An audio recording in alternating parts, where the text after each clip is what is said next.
ንጻድቃን ይስገዶ ንመላእክት ይስገዶ እወ እንታይ ከይባሃል ናይ ጸጋ ስግደት ንሱ ጥራይ አይኮነን እዚ ችርያ ላይ ሰን መሐረኒ እግዚኦ መሐረኒ ክርስቶስ እንዳበልካ ምንተ ማርያም ምንተ ገብርኤል ዝበሃልካ እዚ ብሙሉ እንታይ ዝበሃል የቅሬታ ነው መጽእ ማዓት ነው ቆርር ዝጽለ ጸሎት ዝስገድ ስግዳን እዚ ስለ መላእክት ይኻልካ ስለ ጻድቃን ይልካ ትብሎ ንዕዮም ይልካ ይቅረበለልና ማዓት ቆርር እዚ ብሙሉ እንታይ ይበሃል ናይ ምህልላ ስግዳን ናይ ንስሐ ስግዳን ማለት በአፈሻ ይቅሬታ ዝግበር ንጻድቃን እንታይ እንዳበልካ ይስገድ ንሚካኤል ሰላም ለከ ሚካኤል መልአካ አድህኖ ለነዳይ ዘጣይኖ ለዘጸዋዕከ በተአምኖ ኃይልከ ጽላልከ ትከድኖ ስለዚህ ንሚካኤል ሰላም ይብል መልአከ ኃይሊ መልአከ ምክሩ ንእግዚአብሔር ንስኻኻሞ ሰላምታ ንዓኻ ይግባእ ናሰገድና ንምሕፀነካ ኣለና ንመላእክት ዝግባእ ማለት ናይ ጸጋ ስግዳን ጸጋ እንተደሊኻ እንሆ ንባህራን ናይ ሞት ደብዳቤ ከም ዝቀደድካሉ ንዓና ቀደደና ንእስራኤል ባሕር ከም ዘሳገርካዮ ንዓና ድማ ካብ ባሕር ሞት አሳግረና መና ከም ዝገበገብካዮ መግብዕነትና ንእግዚአብሔር ክበና ማልደልና ለምነልና ይልካ ይስገድ እንታይ ይባሃል እዚ ናይ ጸጋ ስግደት ንሚካኤል ናይ ንስሐ ስግደት ክሰግደሉ እንተደሊኻ እንታይ ይባሃል ኦ ቅዱስ ሚካኤል መልአከ ምኽሩን እግዚአብሔር ንስኻይኻ ተመልከቱ እንሆ ንኣፎምያ ከም ዘድሓንካያ ንዓይውን ኣድሐነኒ ንእግዚአብሔር ኣምላኽ ኣማልደለይ እንሆ ንቅዱስ ገብርኤል ንዳንኤል ከም ዝረዳእካዮ ርደአኒ ዓቃቢ ሁነኒ እንዳተባሃልካ ኸ እዚ እንታይ ይባሃል ማለት እዩ ስለ ቅዱስ ሚካኤል ኢሉ ክምሕረካ ዝጽለይ እዚ እንታይ ይባሃል ናይ ጸጋ ንቅዱስ ገብርኤል ተኾይንኸ ኣብ ሳረ ድንግል ደስ ይበልካ እንሆ ንዘካርያስ ዘበሰርካ ስኻይኻ ደስ ይበልካ ናናና ኣዛርያ ሚሳኤል ካብ እቶን እሳት ዘውፃኻ ደስ ይበልካ ንዓና እውን ካብ እቶን እሳት ኣውፀና ብበረኸትካ ክልለና ብረድኤትካ ዓቀበና እዚ ብሙሉ ናይ ጸጋ ናይ ንስሐ እግዚአብሔር ክልምለልካ ንጆ ቅዱስ ጊዮርጊስ ከምኡ እዩ ሰላም እንታይ ይብሉ ቦታትና ፍጥነ ረድኤት ምርፀተ ንፋስ ወአውሎ ለዘይጸዋዕከ በተወክሎ ጊዮርጊስ ቅረብ በጽራህ ወተሳሎ ተወከፍ ወትር ጸሎትነ ወቃለ ጽራህነ ኩሉ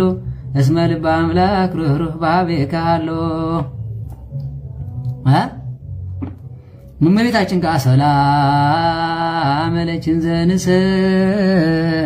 ንብለች ማርያም እምነን አስተውቃች ማሬናዊ ተማይጸነብች በእንታሃና እምኪ ወያቄም አቡኪ ማይበረንዮም ድንግል ባርክ ንእመቤታችን ስግደት እንታይ ወላዲተ አምላክ ደስ ይበልኪ ንጽሕተ በስጋ ንስኺ ደስ ይበልኪ ንጽሕተ ነፍሲ ንስኺ ደስ ይበልኪ ንክርስቶስ ወለድክልና ደስ ይበልኪ ብንጽህና ንመላእክት ሓፍቶም ይኽ ደስ ይበልኪ ቤተ ክርስቲያንና እኮ ከምዚ ኢላ ተወድስ ዋላ ስግዳኑ ይተርፍ ማለት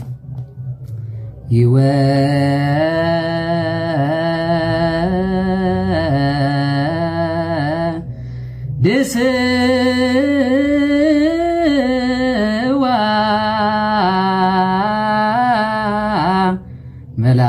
መላእክት ለማርያም በውስተ ውሳጤ መንጦላይት ወይብልዋ ባች ማርያም ሃዳሴ ወተዋ ይቤላ መላክ ለማርያም ተወከፍዮ ለቃል ሀቤች ይመጽ ወበማፀነ ዚአች ያድር እፎ ቤተ ነዳይ ያደረ ከመ ምስኪን እምሰማያት ወረደ ላሊያ ፈቲዎ ስነዚያ ወተወልደ እምኒሃ እዚ እንዳበልና እኔ ንሰግድ ኣብ መጨረሽታ ነዚልካ ቃለ ውዳሴ ይበሃል እንታይ ማለት እንታይ ይብል መስለኩም ኣብ መጨረሻ ከይነውሐኩም ኢለ እንዳሰገድኩም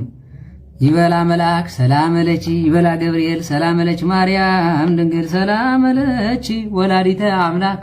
ሰላም ለቺ ማርያም ቅድስት ሰላም ለኪ ማርያም ውድስት ሰላም ለኪ ዝብሉ እንዳሰገድጋ ይዝባል ንመቤታችን ዝግባይ ስለዚህ ማርያም ንጽሕት ሰላም ለኪ ማርያም ፍጽሕት ሰላም ለኪ ማርያም ፍጽሕት ሰላም ለኪ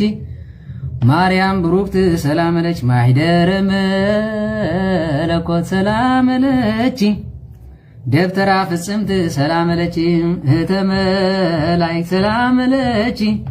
ወእመ ኩሉ ሕዝብ ሰላም ለኪ ዝእትነ ማርያም ሰላም ለኪ ሰላማዊት ሰላም ለኪ ወደ ቀደሰኪ ለማኅደሩ ሉል ሰላም ለኪ እዚህ በሙሉ ንዓዝ ዝግበሪ ማለት እዩ ከመ ትኩንዮ ማኅደሩ ሰላም ለኪ እንዳበልና እዚህ በሙሉ እመቤታችን ንገብሮ ጸሎት እዩ ማለት እዩ ስለዚህ እዚህ ላ ቤተ ክርስቲያንና ንዓ ኖ ጸልያ ትኸይድ ማለት እዩ ኣብ መጨረሽታ መወዳእታ ኣብቲ ናይ ይወድሰዋ መላእክት እቲ ኩሉ ምስ ተባሃለ እንታይ መለስ ይወረታ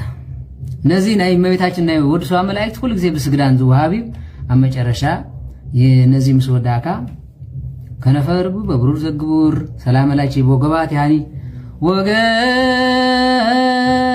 ወገባት ያኒ በሐመልማለ ወርቅ ማርያም ስርጉት ሰላም ለኪ ሆተ ምስራቅ ሙለ ብርሃን ሰላም ለኪ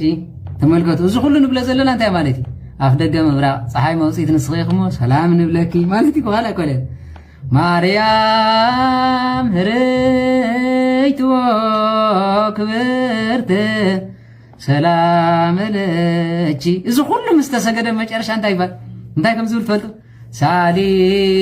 ለነ ሀበ እግዚእነ መድኃኒነ ኢየሱስ ክርስቶስ እዚ ኢልና ሰገድናልኪ ለምንልና ናብ ጎይታናን ኣምላኽናን መድኃኒናን ኢየሱስ ክርስቶስ እንታይ ክኸውን ከመ ያድኅነነ ኣመ ይመጽእ ስብሐት አብሁም ስለ መላእክቲሁ ቅዱሳን ኣመ ያቀውም እንታይ ማለት እዩ ክመጽእ ከሎ ምሰቡ ምስ መላእክቲ ቅዱሳን ኣመ ያቀውም ኣባጋ በየማኑ ኣጣለ በጸጋሙ ኣባጊዕ በየማኑ ወንጌል ማቴዎስ ኮይ ዝነግር ዘሎ 25 ሓጣን በጸጋሙ ምሰጣልካ ቆመም ከሎ ያቆመነ በየማኑ ምስለ እስጢፋኖስ ሰማዕት ወዮሐንስ መጥምቅ ወምስለ ኩሎም ኦሙ ቅዱሳን ወሰማዕት ለዓለም ዓለም ስለዚህ በየማኑ ቆመና ምስ እስጢፋኖስ ሰማዕት ምስ ዮሐንስ መጥምቅ ስለምንታይ ዮሐንስን መጥምቀ መለኮትን ተጸውዐ እኖ እዚ ንጎይታ አጥሚቁ ክህነቱ ፈጺሙ ናይ ነቢያት መፈጸምታይ እቲ ድማ ናይ ሐዋርያት መጀመርያ ሰማዕት ናይ መጀመርያ ነዚኦም እኳ እነሆ ብልማኖኺ እዮም ኣብ ዝበጽሑ ስለዚህ ምስኦም ይቁመና ምስለ ኩሎም ቅዱሳን ወሰማዕት ቅዱሳንን ሰማዕታትን ለዓለም ዓለም ይቆመና እዚ ኢልካ ሰጊድካ ተመስገን ትብልዶ ብርሃን መሲል ገጽካ ያይ እዚ ኮይኑ በመንፈስ ሰጊድ ያበለ ስለዚህ እዚ ንመቤታችን ንነቢያት ካብ ነቢያት ወንጌል ማቴዎስ ምዕራፍ 10 እንታይሉ ብስም ነቢ አስብ ነቢ ብስም ጻድቅ አስብ ጻድቅ ትረክብ ኢሉ ቤተ ክርስቲያንና ንነቢያት ከይሰገደት ከይጸዋዕታ ይተሓልፍነ ሰላም ለኩም ጻድቃነ ዛት ዕለት ኩልኩም እድዋንስት በባስማቲኩም ቅዱሳነ ሰማይ ወምድር ማኅበረ ሥላሴ አንትሙ ትዝክሩነ በጸለትኩም እንተ ማርያም እሙ ተማይጸነ ለክርስቶስ በሥጋሁ ወደሙ ሰላም ለኩም ጻድቃነ ዛት ዕለት ኩልኩም ጻድቃና ዕለት ኩልኩም እድዋንስት በባስማቲኩም ደቂ ተባዕትዮን ደቂ ኣንስትዮን ኩልኩም በብስማትኩም ቅዱሳነ ሰማይ ወምድር ማኅበረ ሥላሴ አንትሙ ቅዱሳነ ሰማይ ናይ ምድሪ ናይ ሰማይ ካ ናይ ማኅበረ ሥላሴ ንስኹም ኢኹም ተዘከሩና በጸሎትኩም በእንተ ማርያም እሙ በእንተ ክርስቶስ ሥጋሁ ወደሙ ይቕረቡልና ኢሉ ሰላም ለኩም ጻድቃን ወሰማዕት እላ ይረፍኩም በዛተ ዕለት መዋዕያነ ዓለም አንቱም በብዝሃ ትዕግሥት ሳሉ ቅድመ ፈጣሪ በኩሉ ሰዓት ተመልከቱ እዚህ ጋር ማለት ሰላም ለኩም ጻድቃን ኖ ወሰማይት ዘዓረፍኩም በዛት ዕለት ጻድቃን ሰማይትን በዛ ዕለት ዘዓረፍኩም ቅዱሳነ ሰማይ ምድር ኖ እዚህም ጋር ጻድቃን ወሰማይት አላህ ያረፍኩም በዛት ዕለት መዋዕያና ዓለም አንቱም በብዛት ትዕግስት ጻድቃን ሰማይትን ብትዕግስትኩም ነዛ ዓለም ዚያ እንታይ ዝገበርኩም ማለት ዝሰዓርኩማ ፈጣሪ ኖ ንስየል ከይድርቤና በጸሎትኩም ዘክርና ኢላ ቤተ ክርስቲያንና ታዲያ ቅዱስ ቁርባን ኳዚ ከይበልካ አይኸይድን ማሽ መዓልት ከይዘከረ ተበይላት ፈለ እንታይ ልካ ተጽልመና በመንፈስ ንፉስ አበለካ መንፈስ ነዚህ ኮነን ካህን ምጽኢሉን መቤታችን ፈቲዋ ሆልከ ካይበና አስተበቃ ለግዝነ ክብል ከሎ ታጉሱ መስተበቃ አብጽሑ መእመናን ተረዲዎም እዚ በሙሉ ስግዳኒ ሳሊ ለነ ስግዳኒ ንባዕሉ ሃሌልያ ንባዕሉ ስግዳኒ ቤተ ክርስቲያን እንዳም እንታይ ያለው ዳሕራይ እንድሕር ዲያቆን ጥዒሞ ኮይኑ ደስ ይልኩም መታን ክትከዱ ትህሉ ዶ ትኸውን ዲያቆን ወለ ሚካኤል ስብሃተ ፍቅር ዋላ ዳሕር ክነብፅሕ መጨረሻ ማለት ትህሉ ዶ ትኸውን ምናልባት ስራሕ ተዘይኮይኑ ማለት ስለዚ ስብሃተ ፍቅር ኣብፅሕካ ክድቅስ ከለካ ብጣዕሚ ደስ ክስለካ ማለት ሳሊ ለነ ኢልካ ክድቅስ ከለካ በቃ ንሳት ልምንልካ ንሳም ስደቀስካ ንመቤታችን መጽያፍ ፍሽኽ ትብል ብርሃና ሒዛት መጽእ መስቀላ ሒዛት በረቕ ኢዳ ተብርህልካ ንመቤታችን ክትርእይዋ እንተለሊኹም ከምኡ ጌርኩም ክትጽልዩ ትኽእሉ ወላዲት አምላክ ማንም ሰብ ዝርያ ይኮን እንታይ ኮይኑ ዘይትርያ እንሳስ ኣዳ ሓጣንያ ንሕና ስንርያ ኢና ይዋካ ዕውር ወላድ ኣዲኻ ዘይትርኢ ኣዲ ዘይረኣየ መዓት ካህን ኣሎ ኣዲ ዘይረኣየ ዲያቆን ኣሎ ምራይ እንተየለ ኣንተ ኸላስ ናይ ክብርኻ ክትርያ ስቕ እንደብል ልበይ ከፊኡ ኸይብል ተራእይና እዩ ዝብል ወይ ከዘይትረአ ደ ናተይ ስውር የብለይ ስለዚህ እዚ ኢላ ኣኽቢራትና ሰብ እኔ እመቤታችን ሓንቲ መዓልቲ ብዓይኒ ክትርያ ኩልኹም ባሃጉ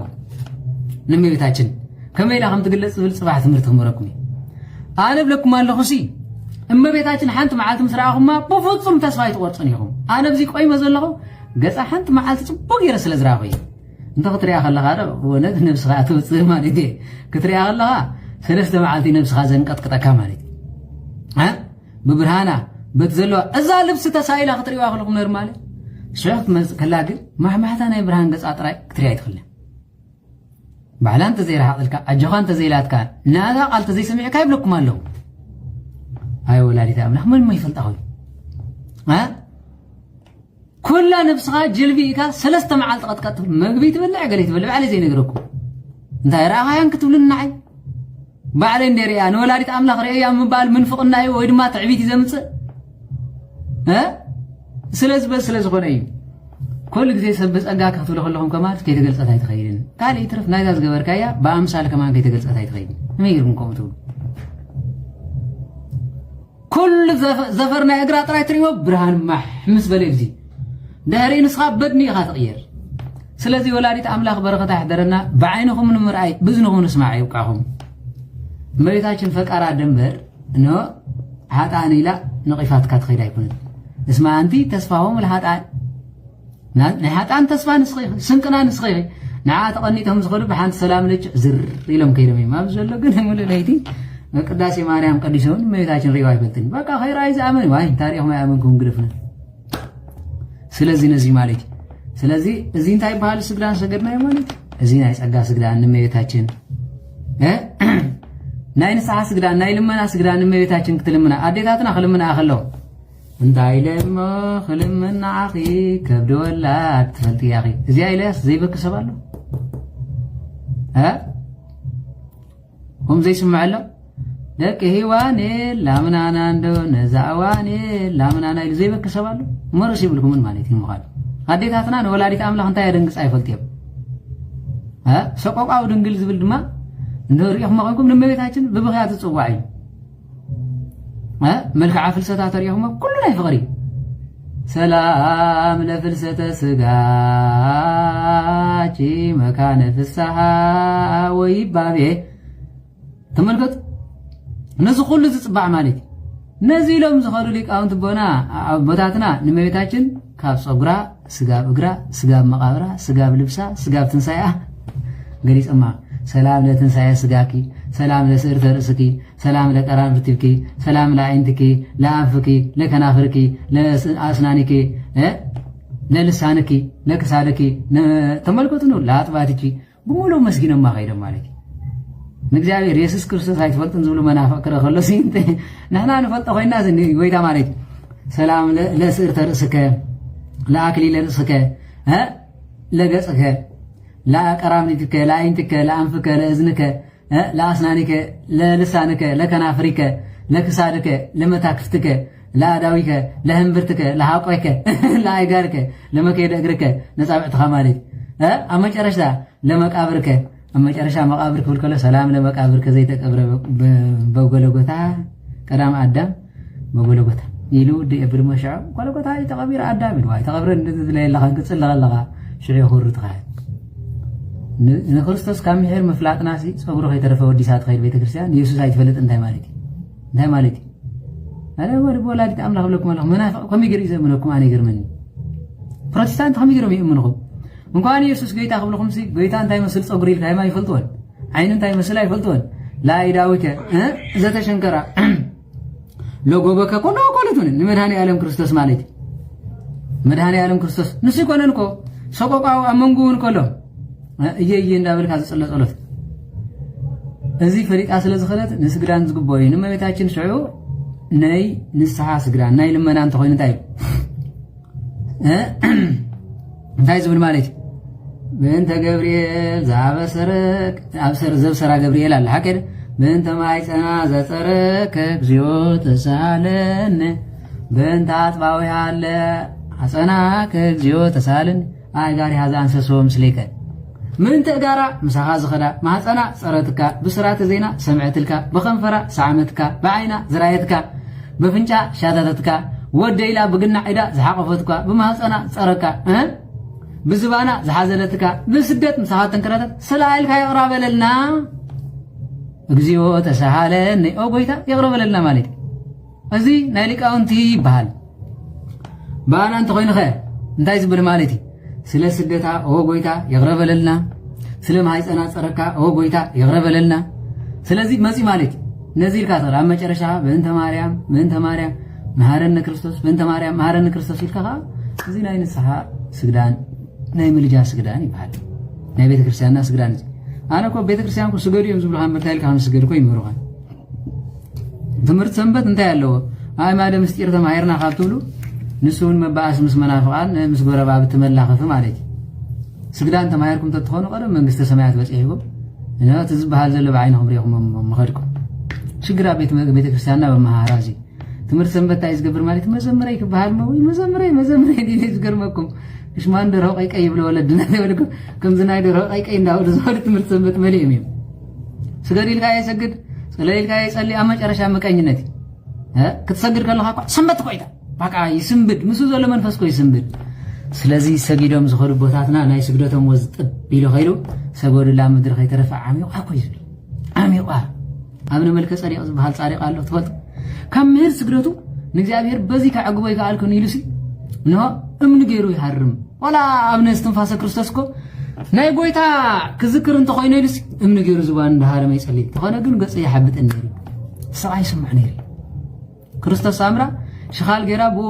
አካላ ስለተረገበ መይታችን አጥቢያ ታምስተዋለታ ግብሩ ምስልኩ በቃ ባል 12 ዓመት ጠቢያ ማንዲ አፈር ብላ አፈር መጨረሻ ነዚህ አገቢላ ዘይመጸትስ ካብመ ቤታችን በረኸት ተቀቢላ መስተባሃለት ነዚህ መጽ ማለት ንሱ ጥራህ ኮይኮነን ማለት ዳይ ንስኻትኩም ስታይ ከተጠቡ ዲኹም ተሓድር ዘለኹም ማለት እንኳን ሞቆልዓዲ ኻዳ መሰበይታ አንተ አትገብር ተሓድር አላህ አስከብልለይ ንገርዎ ምስ አነ በሐቂ ብለኩም አለኹ አወላዲት አምላኽ ምስኮነ ከምዚ ትገብሩ እንሆ እንታይ ክትገብር ተሓድር አላህ ኻዳ በሉ ገገዛኹም ምስኮነ በጻሕኩ እንኳን ንሱ ይትረፍ ንጓልን ስቴቲ ጥባሪ ከምዚ ክብል ምስ ፓለ ዝጋጨ ዘሎ ስንታይ ሪኢኹ እንዳ ማለት አረ ይባሲልዎ አቤት እግዚአብሔር ያቀረበለልና ክንደይ ትደፍሪው ስለዚህ ዝኹሉ ስድነት እንታይ ያለው ካብ አፍኩም ጥፍተት ትብሎ ማለት ስለዚህ ዝብሙሉ ዝባሃል ናይ ንስሓ ስግዳን እዩ ማለት ስለዚህ ስገዶ መዓልት እዚ ነግረኩም ኣለኹ በዓለት እንድሕር ኮይኑ ክስገድን ከሎ ኣብ ዝኸሪእኩም ኣለኹ ክትሰግድ ከለኻ እንታይ ትገብር በዓል እንተ ኮይኑ ማለት ክትሰግድ ከለኻ ከምዚ ኢልካ እዩ ዝምለስ ናብዚ ብዚሎ ናይ ስግዳን መታን ክትሪኦ ማለት ኣዴ ማርያም በዓል እግዚአብሔር እንተ ኮይኑ ከምዚ ኢልካ እዩ ዝምለስ ከምዚ ናይ ሃካይ ማለት በዓላት እንተ ኮይኑ ቀዳም ሰንበት ካልእ መዓልቲ ተኮይኑ ከምዚ ኢልካ ብግንባርካ ትሰግድ ቆሪብካ እንተኮይንካ ከዓ ትሰግድ ከለካ ከምዚ ይበሃል ሓቂር ስለዚ ትንሳኤ ይስገድን ከምዚ ይስገድን አንታ ኮይድ ይስገድ ኣብ ዕርገቱ ደጎይታና ምልሓና ኢየሱስ ክርስቶስ ኣብ መቃብር ሰገዱ ይብል ኣብ ክሰግድ ረኣይቦሞ እግሩ ፍግም በሉ ንስ ይኮነን ተኽስገድ ዝግብኦ ንዚ እዩ ተዘይ ኮይኑ ግን ክሰግድ ከለካ ከም ጌርካ ይስገድ ስገዱ ግድ ይብልኩምን ጉልበትኩም ሓይልኩም ገንዘብኩም ኣይጠፍእን እዚ ገይሮም ሰጊዶም ዝኸዱ ወለድና ተባሪኾም እዮም ሰዓታት ጸሎት ዝበሃል ኣብ ቤተ ክርስቲያንና 7 እዩ 7 ክጽልዩ ትኽእሉ እዮም 3 ቤተ ክርስቲያን ከማን 7 ሰዓት ጸሎት ዝጽልየለን ገዳማት ከማን ገዲፎም እዮም ስለዚ 7 ሰዓታት ጸሎት ኣሎ መዝሙረ ዳዊትን ባዕሉ ናይ ሶኒ ናይ ሶሉስ ናይ ረቡዕ ናይ ሐሙስ ናይ ዓርቢ ብሰዓታት ተኾንኩምን ኣሎ ማለት ሰዓት ክንደይ ካብ ክንደይ ስጋብ ክንደይ መዝሙር ይጽለ ቤተ ክርስቲያንና ሰሪዓ ያኺዳ ስለዚ እንታይ ዝግበር ማለት እዩ ጸሎት ዝጽለየና እዩ ውዳሴ ማርያም ሰዓት ክንደይ ይጽለ መልክዓ ማርያም ሰዓት ክንደይ ይጽለ ገድላት ማእሲ ይጽለ ዝብል ገድላት ተኾይኑ ወርሓው መጽ ክተንብቦ ይግባእ ገድሊ ተሊኩም ማለት እዩ መልክዕ እንተኾይኑም ከም ብወርሑ ሓደ በሉ ወርሓዊ መልክዓ ማርያም መዓልታዊ ዝበጽሕ መልክዓ ኢየሱስ መዓልታዊ ተኸይልኩም ማለት ውዳሴ ማርያም ኣይቋርጽን ጸሎት ዘዘውተር ኣይቋርጽን እዩ ሰዓታት ክትፈልዩ ግን ግቡይ 7 ሰዓት ጸሎት ኣሎ ብንግሆ ክንጅምር ኢና ንግሆ ኖ እግዚአብሔር አምላክ ካምድቃሰይ ኖ በሰላም ዘሕደርካን ንስኻ ያኻዩ ንግሆ አይሁዳውያን ንጎይታ እንዳገረፉ ሒዞምሉ ዝመጹ እዩ ሓደ ፀሓይ ምብራቅ ዝተራየላ ድሕነት ክርስቶስ ተበሰረላይ ስለዚህ ንጸልማት አውጽዩ ንብርሃን ዘምጸካ ስለዝኾነ ኩሉ ግዜ ውዳሴ ማርያም ድግም ንግሆ ራሕከብዳ አፍ ደገ ምብራቅ ዲያ መቤታችን አይኮነት እያ ካብ ዝወፀ መኒ ክርስቶስ ስለዚህ ነዚ ዝግበሪ ማለት ንግሆ ዝጽለ ውዳሴ ማርያም ኣለኩም እንተኾነ ንግሆ ውዳሴ ማርያም ከተንብቡ ጽቡቕ ማለት ተዘይ ተኻይሉ ስራሕ ሰዓት ዝኣኽለኩም እንተኾይኑ ናይ ሕልና ጸሎት ትጽልዩ ወእግዚአብሔር ኖ ንመላእክቲ ዓቂብካ ንጸልማት ኣሕሊፍካ ብሰላም ዘውጻእካ ንስኻ ኢኻ ስለዚ ነዛ መዓልቲ እዚኣ ብሰላም ኣውዕለኒ ኢልኩም ውዳሴ ማርያም ተዘይክኢልኩም ኣዴ ማርያም ዘውዕለሉ 21 እንተኾይኑ 21 ኣብነ ሰማያት እንዳብፅሓኩም ንስራሕኩም ዘይትኽእሉ እዚ ማሕበርኩም እዩ ኮፍ ኢሉ ይኮነ ንጽሊ ግን ዘየብፅሕ የለን ስለዚ ወይ ድማ 5 ቃል ኪዳን ሳዶር አላዶር ዳናት አዴራ ሮዳስ በ5 ቅንዋተል መስቀል ጎይታ ኣብ መስቀል ከም ጸንዐ ንዓይ ድማ ኣጽንዐኒ በመስቀል ማርካ ጌርካ ኣብ ሃይማኖት ኣጽንዐኒ ሓደ 5 ሓዘናት ናይ መቤታችን ንዕኡ ጸሊኹም 5 ኣብነ ሰማያት ኣብፅሕኩም ትኸዱ ተዘይኪልኩም ከ ብሰላም ኣውዒርካ بسلام أفريقيا بسلام ملسني نقول بتي بارك نه قدمي دما من قد يمرحني لكم مزمور 23 كتنبو بتخليهم بدي لكم تخلوا أجازات هالهم جن نقول كتنبو بتخلون هركينكم مزمور داوود تخلينكم كتنبو بترلي مزمور داوود نقول هركينو كاب كنديس كاب كندين باب نهر تباهيلو سأقوم زلوا يكونن مالتي مزمور داوود تخلينو كاب حارس كاب سالسين باب نقول ساعة 4 ساعة 5 مالك سلازي انت زي كيلكم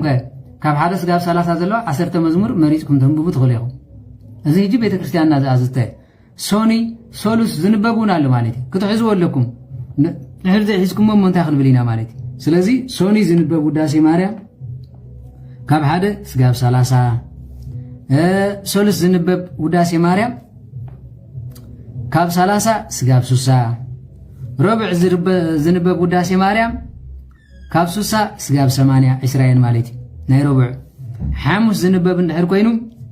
كاب 8 سقاب 100 يغريتا سقاب 110 ناي حامس سقاب 110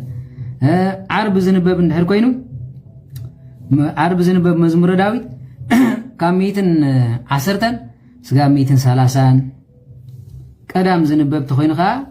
كاب 130 سقاب 150 سنبت تخوين صلاة نبيات تنبيت نبيات تبلالو داوود تليكم صلاة نبيات هنببو مالك بساعات تخوينكم كتنببو سوني سولس نبرة كندو سوني ناي نقهو كندو سولس ناي ساعات سلسته سالسيت ساعات مالك ساعات شعات مالك فادوس نابلكم نلعلق أسقلو مالك سلزي ساعات صلاة بحال زلو ماس يسأليلنا لنا نقهو سلزي وقحتا برهان نريالو سلز خلا نزيو تتخيلها نور الملأخ حلوني الكا تخلو شيء نبرهانات حليو صحات كبركو زقبر بخوا خبطن زبرو نسي ورايل صقم يقولون مالك سلازي تخلو ساعات شعات مسكنكم ساعات شعات انتاي زخونو ليو قدام ساعات كندي تفطيرو መንፈስ ቅዱስ ሰዓት ክንደይ ወሪዱ ክርዳኩም ኣሎ ወዘተረፈ ዝብል ስለዚ ሰዓት 9 ክትጸልዩ ከለኹም ሓደ ርደተ መንፈስ ቅዱስ ይባሃል ሰዓት 9 ብፈረንጅ ዝነግረኩም ሳልሳይ ሰዓት ማለት ቤተክርስቲያንና ብናይ ቤተክርስቲያን አቋጣጥራ ሰዓት 3 ናይ ንጎ ናይ ትግራይ ቶም ትግራይ ኮንኩም ትከታተሉ ማለት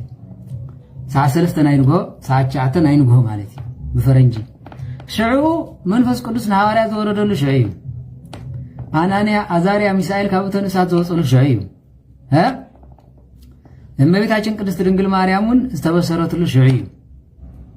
ስለዚ ኣብዚ ሁሉ ነዚ ብምግባር ጎይታናን መድኃኒትና ኢየሱስ ክርስቶስ ናብ አደባባይ ናብ ጲላጦስ ንመጀመርያ ግዜ ዝቀረበሉ ሽዑ እዩ እዚ ንሕር ኮይኑ ክተንብቦ ዝግባአኩም ኣብ ሰዓት እዚ እንታይ እዩ ንሕር ተባሂሉ ኮይኑ ኣብ ገዛ እንተሃሊኹም ከም ዝበልኩም መዝሙረ ዳዊት ካብ 30 እስካብ 60 ክተንብቡ ትኽእሉ ኢኹም ተኽኢልኩም ተዘየለ ካብዚአን 10 መዝሙር ክተንብቡ ትኽእሉ ኢኹም ተዘየለ ክተንብቦ ዝግባአኩም ሽዑ መልክዓ ማርያም መልክዓ ኢየሱስ መልክዓ ጰራቅሊጦስ ግብረ ሐዋርያት ምዕራፍ 3 እንተዘይ ኮይኑ ትንቢተ ዳንኤል ምዕራፍ 3 ተንብቡ ትኽእሉ ኢኹም ኣብ ዝኾነ ሰዓት ክተንብቡ ትኽእሉን ስራሕ ወፊርኩም ትኾኑ ኣብ መንገዲ ትኾኑ ከምዚ ያልኩም በስመ አብ ወወልድ ወመንፈስ ቅዱስ አሐዱ አምላክ አሜን በዛ ሰዓት እዚኣ እንሆ ሐዋርያት ጸጋ መንፈስ ቅዱስ እፊልካ ከም ዝሕድርካ ኣሎ ወዘነፋይከ ውስጠ ገጽ አዳም መንፈስ ህይወት ንህይወት አዳም ዝሃብካ ንስኻይኻ ንአዳም ህይወት ዝሃብካ ንስኻይኻ ንአናንያ ንአዛርያ ንሚሳኤል ካብ እቶን እሳት ከም ዘውጻኻ ንእመቤታችን ቅድስት ድንግል ማርያም ከም ዘብሰርካ ምስራተ ጽድቅኻ ስምዐኒ ጸጋ መንፈስ ቅዱስ ካልኣኸለይ ንጉልበተ ይባርኽ ንስራሕ ይባርኽ አቡነ ዘበሰማያት ኢልኩም ኪዱ አቡነ ዘበሰማያት ዓቕምኩም በሉ እዚ እኮ ዘገድድ ነገር እኮ ይብሉን ወላ ሓንቲ ይብሉን ተዘይ ኮይንኸ ኣነ ገዛኢ ዘለኹ እንተልኩም ድርሳነ ገብርኤል መልክዓ ገብርኤል ክተንብቡ ትኽእሉ ኢኹም መልክዓ ማርያም መልክዓ ጰራቅሊጦስ መልክዓ ኢየሱስ እዚ ክተንብቡ ትኽእሉ ኢኹም ድሕሪ ፋዱስ እዩ ፋዱስ እንተሪኢኹሞ ኖ ስላሴ ናብ ቤት አብርሃም ዝኣተውሉ ፋዱስ እዩ አጋንንት ዝወደቕሉ ፋዱስ እዩ ሚካኤል ዝሰዓረሉ ማለት እዩ ጎይታናን መድኃኒትና ኢየሱስ ክርስቶስ ናብ ፍርዲ ዝቐረበሉ ፋዱስ እዩ ተፈርደሉ ማለት እዩ ኣብ ሰዓት እዚ ፋዱስ መግቢያ ኣይብላዕን ወይ ሰዓት 11 ብልዑ ወይ ፋዱስን ርብዕን ብልዑ አጋንንት ሽዕጎዮም ጎዮም ናብ ከብድኹም ተኣትዮም ኣብ መጨረሻ ጨጎርያን ገለመለን ተቐሊጥኩም ክትወዱ ፋዱስ ምስ ኮነት መግቢያ ኣኺላ ኢልኩም ኣይትብልዑ ሕለፍዋ 10 ደቂቕ ናይ ምስጋና ሰዓት ክብርዋ አጋንንቲ ጾማ ዘውዓለት ከብዲ ሽዑ ምሳኣተው አንፂፎም መጸንሒ ዘዝበልዓካዮ ልበይ ፍሕቕ ክብል ኢለ ዝተኸዋ ከምዚ ኮይነ ትብሎም አጋንንቲ ቀዲሞም ከርስኹም ስለ ዝሕዝዮም ነቀድም ኣኮተተ እግዚአብሔር አቀዲምና ምስጋና እግዚአብሔር ነቀድም ኢሉ ስለዚ እዚ ምስጋና እዚ እንተዘይቀዲምኩሞ ክኸውን ኣይክእልን ስለዚ ናይ ረቡዕ ጉዳይ እንታይ ዝበሃል መዝሙረ ዳዊት ክተንብቡ ትኽእሉ ኢኹም ካብ 60 እስካብ 80 እንተዘይተኻኢሉ ኸ በዛ ሰዓት እዚኣ ሚካኤል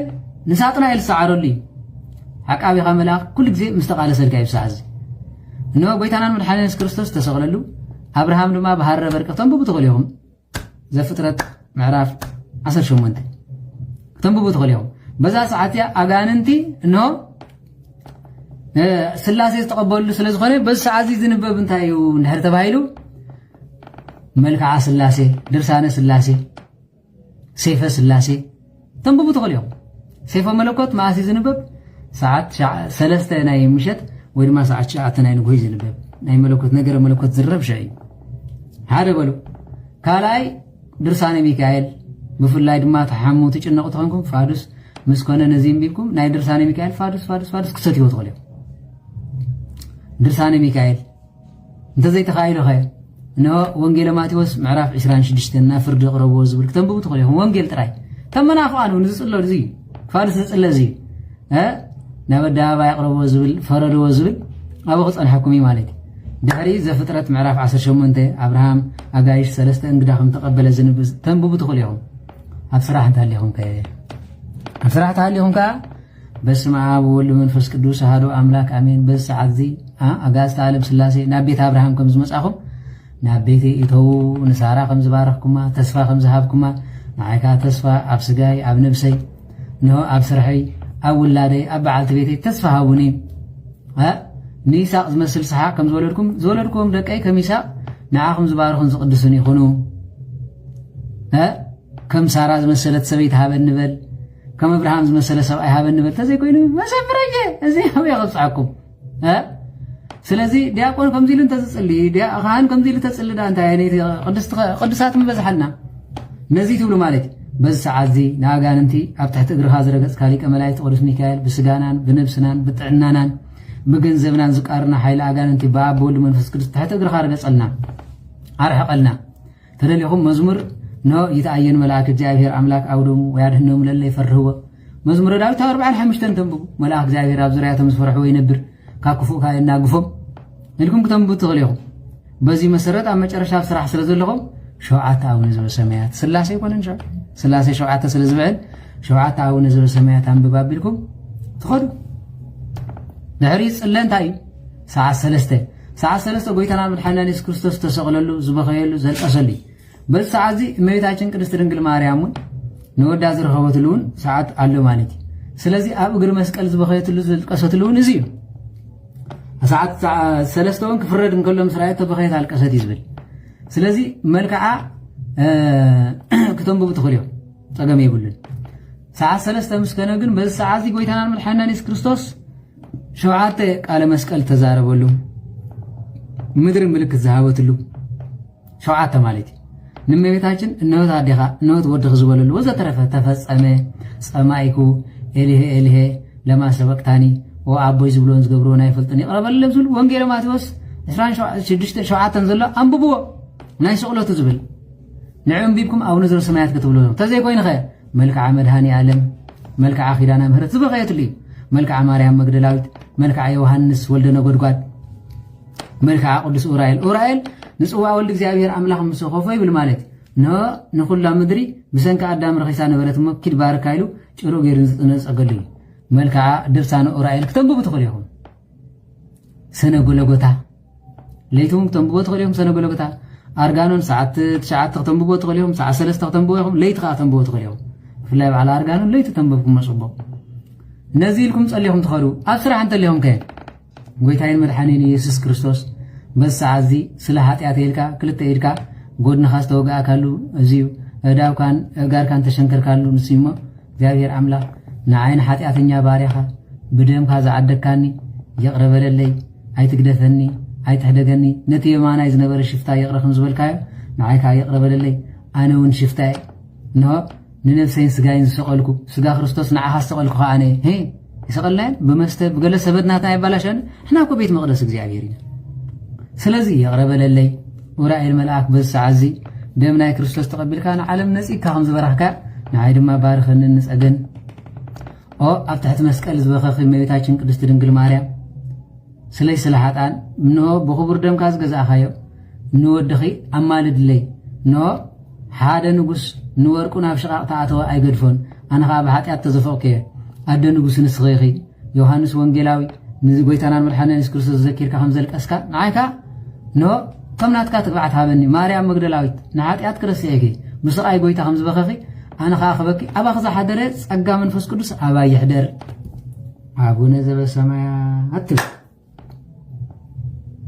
ታሻይ ሰዓት ተደሊኹም ቻታ አቡነ ዘበሰማያት ከተብጽሑ ትኽእሉ ኢኹም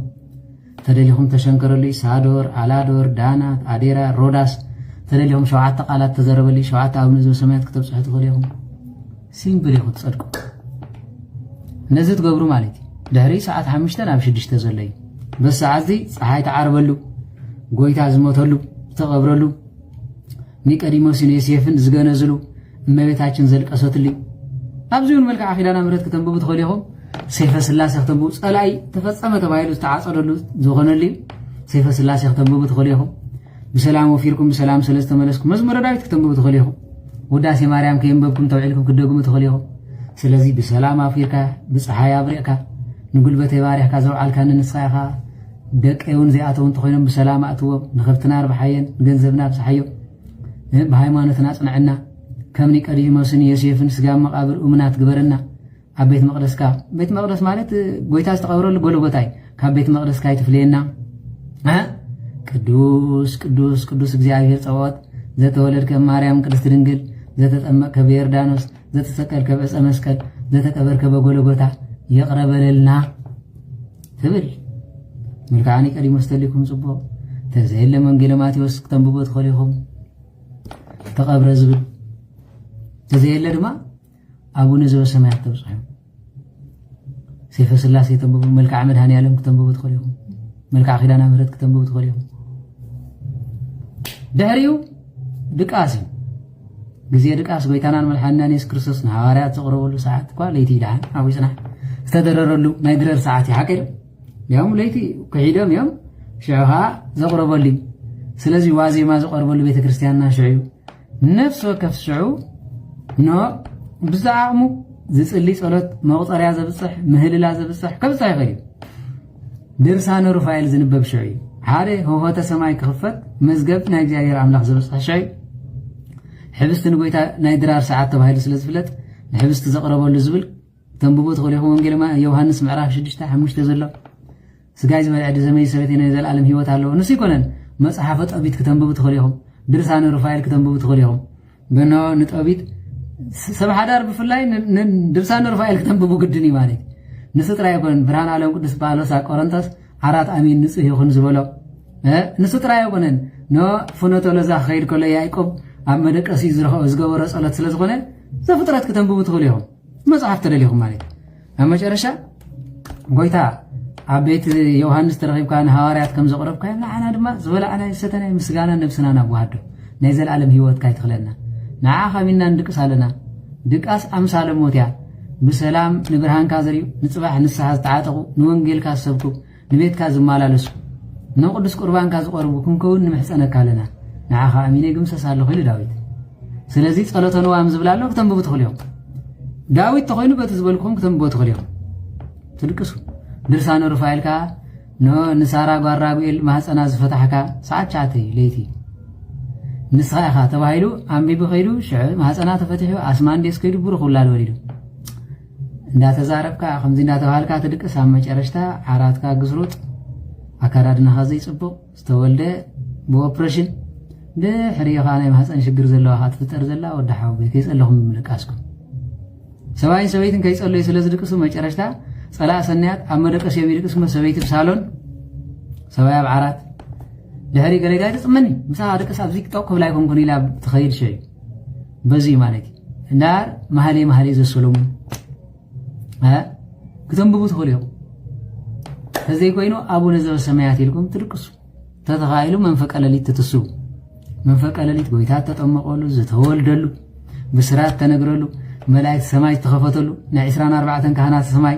መልክዓ ኪሩቤል ድርሳነ እልፍ ኣእላፋት መላእክት ኣርጋኖን ተደሊኹም ገድላት ተደሊኹም ሽዑኹም ተንብብዎ ብንጹህ ልቢ ኣዕዋፍ ድምፀን ኣብ ዘይስምዐሉ ኣጋንንቲ ጸጥ ኣብ ዝብልሉ ነዚ እንተገይርኩም ሰማያት ተኸፊቱ ክትሪእዎ በዚ ኢልኩም ደስ ዝበለኩም ጸሎት ሽዑ ትጽሕዎ በዚ እዩ ናይ ጥምቀት ሽዑ እንድሕር ተንብቡ ኮይንኩም ወንጌል ክተብጽሑ ትኽእሉ ኢኹም ካህናት ኪዳን ዝበጽሕሉ ለይቲ እዩ ሰዓት 10 ኪዳን ኣብጽሕና ኢልኩም ኪዳን ዝብጽሕኩም መስለኩም ኣሎ ስለዚ ካብኡ ንኔው ንቅዳሴ ይኸማል ቅዳሴ እኮ ሰዓት 3 እዩ ዝእቶ ልክዕ ጫቕጫቕ ክብላ ምስ ጀመራ ድማ ቅዳሴ ዝውዳ ሎም እኮ በይቀሺ መጺኦም ድቃሰን ወዲዮም ዲያቆን ሕልመ ሌሊት ምስ ኣጋጠሞ ከምዚ ኮይነ ኢሉ ዘቐድስ ሰበይቲ ሕሜታ ምስ ወደት ቅዳሴ ትመጽእ ዘለኹም ምስ ቆረብና ዝቆረብና ዶ ይመስለኩም ኢሉ የለን ኣይቆረብና እሞዚ ኩሉ እንዳቐደሱ ሰላም ዘይንረክብ ስለምንታይ ንጽህና የብሉን ያ ሰዓቱ ዘይተሓለወ ጸሎት ኣይበጽሕኒ ትንቢተ ዳንኤል ከምዚ እንታይ ኢሉ ሰዓቱን ዕለቱን ክሕልው ንገሮም ነተ ሰዓቱ ተሕሊፎም ግን እንሆ ነቲ ጸጋ ይረኽብዎን እዩ ዝብል ከምዚ ኢሎም ጸለዩ መንፈቀ ሌሊት መላእክት እግዚኣብሔር ክወርዱን ክድይቡ ንሪኦም ሰብኣ ሰገል ምጽእ ኢሎም ገጸ በረከቶም ሒዞም ምስ ደቀሱ መንፈቀ ሌሊት መልኣክ እግዚኣብሔር ተገልጸ እዩ ዮሴፍ ተጨነቐ ኢሉ መንፈቀ ሌሊት መጺእ ገብርኤል መጺኡ ንስኣ ለማርያም ፍርትከ እስመ መንፈስ ቅዱስ ውእቱ በሎም እዩ ነዚ ኢልኩም ጸሊኹም እንተሓዲርኩም ለጥ ክትብሉ ኢኹም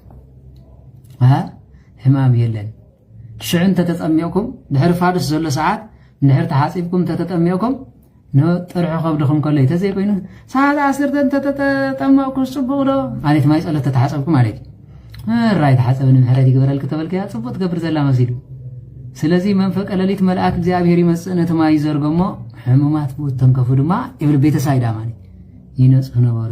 ሰዓት ክንደይ ተጠሚዕኩም እዮም ክትፍወሱ ደል በሊዕኩም ምስ ወዳእኹም ሓሚኹም ምስ ወዳእኹም ኣጋንንቲ እንታይ ደሞስ ካባኻ ንማይ ጸሎት ክትከይድ ገድፍኻ ምስ መጽሓኻ ሕንገጥ ይብልኻ ምስ ክዳንካ እዚ ስለዚ እዚ ኢልኩም ትጽልዩ ሰዓታት ጸሎት ዝበሃል እዚ ሰዓታት ጸሎት ስለዚህ ነዚ ስለዝኾነ በዚ ተሐጉሶም በዚ ተባሪኾም በዚ ተቀዲሶም ዝኸዱ ወለድና ሰብራኢ ሰብጸጋ ሰበረኸት ምድረም እኳ ምድረም አንበጣ ይበልዓን ከብቶም እኳ ከብቶም ነው ዝብ ይበልዕን ነይሩ ከምዚ ኢሉ ዝኸደ ግን ሌባ ዝበዝሐሉ ትውልድ ተኾይኑ ሎሚ ክጽሊ ከለኻ መነጸራላታ ቆቢዕ ዘላታ ሰሊለን ቅድስት ትብልሞ እንታይ ትገብር ትህሉ ከምዚ ትብል ትህሉ ሎሚ ናይ ሎሚ ጸሎት ከምዚ ስርቂ ትርጉም የብሉ ስለዚ ኣብዚ ማሕበር ንሱ ተማሂሮም ተረዲዮም እዮም ኮፍ ኢሎም ማንም ካህን መጽኢ ኸናውጾም ኣይክእልኒ ኣብዚ ማሕበር ኣብዚ ነይረ ኢሉ ወፂ ብቲ ከተሰብኽኳ ምስሓቕዎ ማለት ኣብ ዘለዉ እዚ ተማሂሮም እዮም ዝነብሩ ነዚ ተረዲዮም እዮም ዝነብሩ ድሕሪት ብዘሎ ደንቆሮ እንታይ ከም ዝብለኩም ትፈልጡ በቃ ኣብኡ ዘሎ ህዝቢ ልቡ ተደፊኑ እዩ ወደከ ልቡ ተደፊኑ ልቡ በሉ ልቡ ተደፊኑ በቃ ለሓንቲ ይፈልጥን እዩ ገለመለ ወላዲ ኣምላኽ እስኪ ኣኸለና እንታይ ጸሎት ምሂሮም ኹም ፈልጡ ጸሎት ምህር መምህር ኣለና የብልናን እኮ ተዝምህረና እንታይ ዘጨቃጨቀልና ጸሎተኛ ይጨቃጨቂ ስለዚ በዚ ኢሎም ዝኸዱ እቲ ኩሉ ትርእይዎ ዘለኹም መና ናይ እግዚአብሔር ኣምላኽ መዓሩ ወዘተረፉ ብዙ መጽይ እዚኦም ከዓ ታሪኽ ጽውራን ይጽሕፉ ታሪኽ ዓዶም ይጽሕፉ ኣብዚ ማሕበር ክቐርብ እንከለኩ ስለ ሃገርና እዚ ቁርባን ዚና ሃገርና ነቶም ዝግብኦም ኣብ እስር ቤት ዘለዉ ሃበልና ኢሉ ዝቐርብ ኣሎ ካህናት እንታይ ኢሎም ከም ዝኸቱ እንትብል ስለ ሰቢልካ ክትቆርብ ትኽእል ዲኻ ትኽእልዎ ቆራብ እንትኾንካ እዩ ዘይትቆርብ ትኾንካ ኣይኮነን እግዚአብሔር ኣምላኽ እዛ ዝቆርባ ዘለኹ እዛ መስዋዕት እዚኣ ኖ ንደቂ የቕርበለ ኢሉ መስዋዕት እኮ እዩ ቁርባን ማለት እኮ መስዋዕት እዩ ኢዮብ ስለ ደቁ ሰናቲ ምስ ወደቐ ደቁ ተሓፀረ ይብል እሞ ንሕና ኸ ንዕኦም ኢልና እዛ መስዋዕት እዚኣ ዝበልዓ ነቶም ኣብ እስር ቤት ዘለዉ ትኹኖም ኢሉስ እግዚአብሔር ዘይሂቦም መስለኩም እንዳም ኣነ ገርመኩም ኣብዚ ሽዱድ ሓደ ካህን ከምኡ ኢሎም ይኸሱ ነይሮም ሪከርድ ሰይደምለይ በቃ ቁረቡ ስለ ሰብ ዝብል ኢልዋ አንታ ስለ ሃገር ይኮንኩም ጽሊ ዘለኹም ስለ ሃገር ክንቆርብ ስለ ሃገር መስዋዕት ክነቅርብ ስለ ሃገር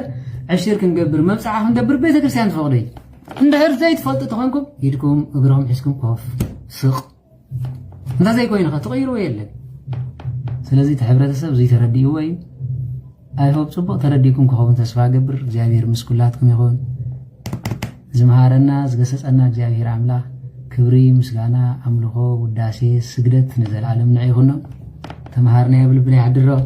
ከም ሕፃ ባሕሪ ብዙሓት ከም ከዋኽብቲ ሰማይ ድሙቓት ከም ፀሓይ ንኹሉ ብርሃን ይበልኩም ኣብ ዝኸድኩም ወጽላልኩም ደመና መግቦኹም ሕብስተመና ንባብኩም ብራና ስንቅኹም ኣብ ቅራሪተ መዓት ሰዓሊተ ምህረት ቅድስቲ ድንግል ማርያም ኣዴና ሓይልኹም ትምክሕትኹም መስቀል ጎይታናን መድሓኒናን ኢየሱስ ክርስቶስ ይግበረልና ካብ ዕዳድም ካብ ጭቕጭቕ ካብ ምትርኽ የድሕንኩም የድሕንና ዕድመ ንንስሓ ዘበን ንፍስሓ ኣይኽልልና እግዚአብሔር ኣምላክ ካብ ዝተኣዘዘ መዓት ካብ ዝመጽእ መቕዘፍቲ ይሰውረና ንጻድቃን ብገዳም ንመላእክቲ ብጸርሃ ኣርያም ንሰማይታት ብደም ንስውራን ብኣጽናፈ ዓለም ጸሎት ምህልላ ዝተቐበለ ናትና ከዓ ምሳኣ ደሚሩ ኣብ ሰማይ ያዕርገልና እግዚአብሔር ምስ ኩላትኩም ይኹን ዝነጠበ ዝጎደለ ብኣፉ ትጉሃን መላእክቲ ያርመለይ አቡነ ዘበሰማያት ቅድስ ስምከ ትምጻእ መንግሥትከ ወይኩን ፍቃድከ በከመ በሰማይ ከማሁ በምድር ሲሳይነ ዝበለትነ ሀበነ እምኅድግ ለነ አበሳነ ወጌጋየነ ከመ ንሕነኒ ለዘአበሰ ለነ ኢታብአነ እግዚኦ ውስተ መልሱት አላ አድኅነነ ወባልሐነ ኩሉ ኩይስ ነዚያኪት መንግሥት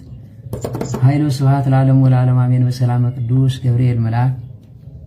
ወእግዝእትየ ማርያም ሰላም ለኪ ድንግል በልናቸው ወድንግል በሥጋችን እግዚአብሔር ጸወት ሰላም ለኪ ቡሩክት አንቲ እማንስት ወቡሩክ ፍሬ ከርሥኪ ተፈሥሒ ፍስሕት እምኔተ ጸጋ እግዚአብሔር ምስለኪ ሰአሊ ወጸሊ ምህረት በእንቲአነ ሀበ ፍቅር ወልድኪ ኢየሱስ ክርስቶስ ከመ ይስረይ ለነ ኃጣውኢነ ተማይጸነ ብኪ አሜን። ጽባሕ ድማ ንሆ ስለ ዝጸለኻዮ ተስፋ ምርቃብ ብእግዚአብሔር መልሲ ናይ ጸሎት ከመይ ጌርካ ኢኻ ትፈልጦ ጸሎት ክትገብር እንከለኻ መልስኻ ንሆ እግዚአብሔር ተቐበለልካ እግዚአብሔር ዘይቅበሎ ኣይኮነን ግን ንሆ ብነብስኻ ምልክት ብስጋኻ ምልክት بعينها ملكت كما يمثل زبل نسيكون نمبيتاችን زريعه مني زبل قدم جوم ከተማ ይራና ይራና زريعه مني ንጻድቃን ከመይ ይሄዱ ይኻትሪዮም ጻድቃን ክግለጹሉ በአምሳል በመንታይ ይግለጹ መላእክትስ በመንታይ ይግለጹ ኢላኻ ጽባሕ ንሪዮ ሸይ ጸሎት ቀሊል ይሆን ከጂ ሁሉ ጸሎት ማህርኩም አቡነ ዘበሰማያት ጠፈቁም ወንጌል ማቴዎስ ምዕራፍ 6 ይላልኩም ቀላል ስለዚህ ዝጠፈና እንታይ መስለኩም አምጭቅጫቅ ጊዜና መሕላፍና ንሃገሩ ካብ ስደት ዝምለስ እንታይ ዝኾነ ከመይ ዝበለይ لا أنا يفرح الله خطم سوات لهم سي تسفى أزم إسرائيلاويان منا مس بالعس 600 ህዝቢ ኣብ ምድረ በዳ ተረፊቡ ድማ ኣንተም ማሕበር ተጠንቀቁ